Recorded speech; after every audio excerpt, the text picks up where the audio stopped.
Current situation, যুদ্ধ অবস্থায় যুদ্ধ চলে গেলে এবং যুদ্ধ চলে গেলেও যেটা সিচুয়েশানটা যে দাঁড়াচ্ছে, ইমরানদের যেটা দেখালো 6,000 মেগাওয়াট আমরা আসবে না। আমার রিগার্ডলেস ওই যে কে এফএসের উপরে এটা অন্য কথা, কিন্তু এফএসেরও নাই, আমি গ্যাস পয়সা দিয়ে এনেও কিন্তু আমি লাইনে দিতে পারবো না। That's the reality.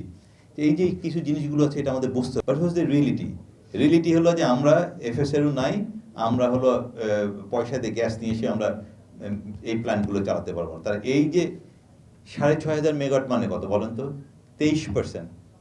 23% প্ল্যান্ট বসে আছে গ্যাস ছাড়া। তো তার মানে কস্টে 23% অ্যাড হচ্ছে। এটা নিয়ে আপনারা কথা বলেন, এটার অ্যানালাইসিস করেন, এটা আপনার গভর্নমেন্টকে তুলে দেন, জনগণকে জানান যে 23% প্ল্যান্ট বসে আছে, যেটা চাইলেও মানে গভর্নমেন্ট চাইলেও ওভার দ্য নাইট এটাকে অ্যাক্টিভ এনেবল করতে পারবে না। তো তাহলে এর কষ্টটা কে দিবে? আমরা কিন্তু শুধু বিলের জন্য, বিলটা আমাদের ব্যাপার না, বিলটা পাবো বা হোয়াট এভার, আমাদের কথা হলো দেশটাকে রাখা। যেমন ইমরান ইন্ডাস্ট্রি, আমাদের ইন্ডাস্ট্রি, আমাদের প্রচুর ইন্ডাস্ট্রি আছে। Power is not only hour industry. So আমার কিন্তু অন্য ইন্ডাস্ট্রিকে আমাকে সাপোর্ট দিতে, অন্য ইন্ডাস্ট্রিগুলোকে আমার কিন্তু চালিয়ে রাখতে হবে।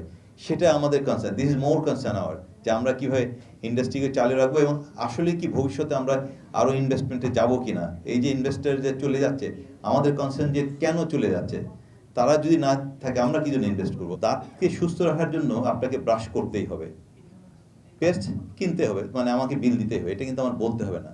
তো আপনার দেশটাকে ঠিক রাখার জন্য আপনার যে করণীয় কাজটা, এই করণীয় কাজটা করেন। আমার বিল তো এমনি দিবেন, আপনি দিবেন না কেন? না দিলে আপনি কীভাবে করণীয় কাজ করবেন? যদি টাকা না থাকে বন্ডের মাধ্যমে পেমেন্ট করা যেতে পারে। তারপর আপনার যেটা বিদেশিদের সঙ্গে হবে না, ওটা তো বিদেশিরা কেউ নেয় না, লোকালরা এখানে নেয়, তো বন্ডের মাধ্যমে পেমেন্ট করা যেতে পারে। বন্ডটা ফিজিক্যালি টাকার প্রয়োজন হয় না। এবং এই জিনিসটা আমার কাছে মনে হয় সরকারের এই মুহূর্তে টাকা কিংবা বন্ড দুইটার সমন্বয়ে যেভাবেই হোক একটা সলিউশনে আসা উচিত। এবং মেরিট বুঝে যে সমস্ত জ্বালানি দিয়ে বিদ্যুতের উৎপাদন খরচ কম হবে সেগুলোতে ফোকাস করা উচিত। বাট কামিং সামারে সবগুলো জ্বালানি বিদ্যুৎই আসলে প্রয়োজন হবে। তার মানে কি দাঁড়ালো? সবাইকেই যৌক্তিকতা অনুযায়ী টাকা পয়সা দিতে হবে। এবং প্রাইভেট সেক্টরের বাংলাদেশি বিদ্যুৎ কেন্দ্রই হচ্ছে একমাত্র সেই বিদ্যুৎ কেন্দ্রের মালিক পক্ষ যারা বন্ডের মাধ্যমে, মানে কাগজ দিয়ে তাদেরকে পেমেন্ট করা যায়। কাগজ ধরাই দিবেন, সে পেমেন্ট হয়ে গেল। এটা বিদেশিদের সঙ্গে পারবেন না। তো এটা যদি হয় তাহলে আমার মনে হয় মানে this will be one solution.